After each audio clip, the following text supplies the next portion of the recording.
Chinese President Xi Jinping has said some pretty goofy things, including, "What's up, Beijing?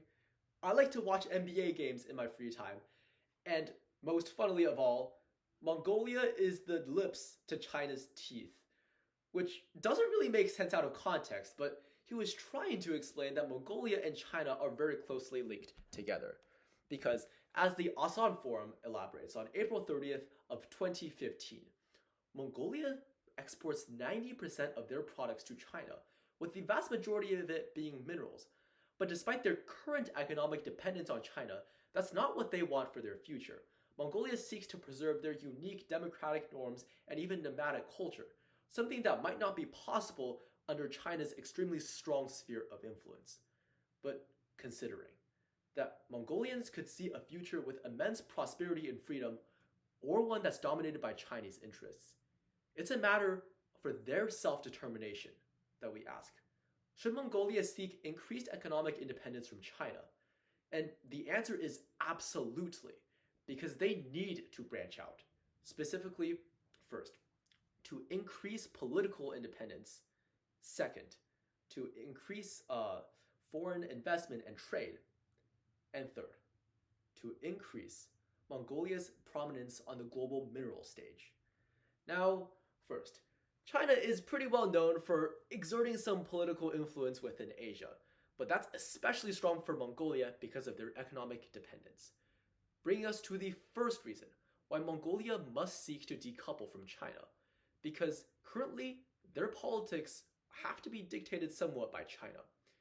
As the Global Institute on Foreign Relations reports on August 30th of 2024, Mongolia doesn't want to be completely controlled by China. Indeed, their prime minister has said that Mongolia wants to have a mind of their own and has an entirely different culture than that of China.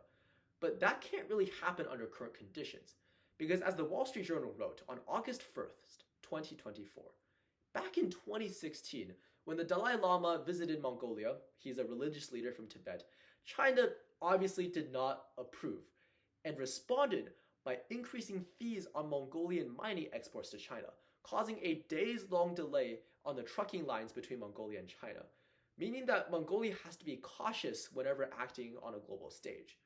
By increasing their economic independence and decoupling from China, Mongolia can ensure that in the future, when they want to do something that might go against China's interests, Mongolians won't have to fear economic retaliation.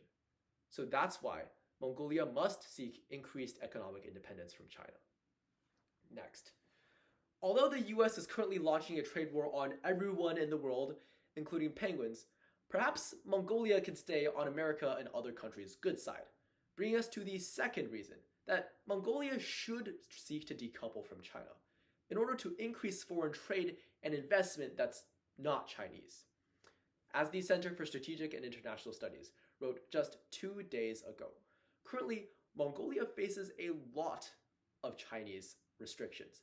Indeed, because they have so many exports to China, they also have a lot of Chinese investment.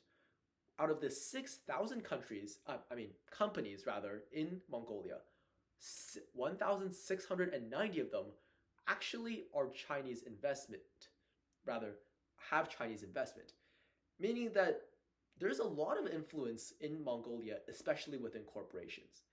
And that's where Mongolia should seek to decouple. Because as Reuters wrote on January 9th of 2024, Mongolia has a lot of ambitious goals for their economic future.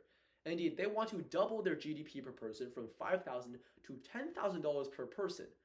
And they can't do that with the existing roughly $10 billion of Chinese investment, because clearly it hasn't been enough in the past. So if Mongolia wants to follow in the tracks of countries such as Singapore, Taiwan, and South Korea, they need to seek their own relations, such as seeking a new trade deal with the United States or deepening relations with the European Union. All of those are actions that could help Mongolia achieve the goals that they need. Last, Mongolia has some pretty unique assets, especially in terms of gold, copper, and molybdenum, leading us to the third reason why Mongolia must seek economic independence away from China, because they have the potential to become an important actor on the global mineral stage. As the Harvard International Review wrote on December 2nd, 2022. Mongolia has an extremely prominent supply of minerals. Not only have they literally struck gold, they also have copper, molybdenum, and also a lot of other rare earth minerals. On the other hand, they also have coal and vast reserves of generally useful stuff buried in the dirt. And that's where they can undermine China. Because currently, as the Council on Foreign Relations writes on December 2nd of last year, China has a chokehold on the world's mineral supply, controlling about 80% of lithium and 70% of general rare earth minerals. And indeed, that's been a recent pain point in the United States in our negotiations with China, because China can use that as leverage in trade deals. So Mongolia can undermine that Chinese dominance on the global mineral stage because they themselves have minerals. By developing their supply chains and also selling to countries other than China, Mongolia can ensure that their minerals aren't just being sold to China. They can sell to the entire world and gain their own prominence through that. So, when returning to today's question, should Mongolia seek increased economic independence from China? The answer is clearly yes, because Mongolia must branch out in order to reach their goals. Specifically, first, to decrease China's political influence on Mongolia. Second, to attract foreign investment and trade. And last, to increase their prominence on the global mineral stage. So perhaps in the future, Mongolia won't need to be the lips to China's teeth, and maybe they can finally stay away from Xi Jinping's bad breath, because Mongolia has what it takes in order to reach the developmental heights that they want. All they have to do is break away from China and branch out to other countries. Okay, that should be a perfect 7-minute time. The speech was a little dry, but I think the delivery was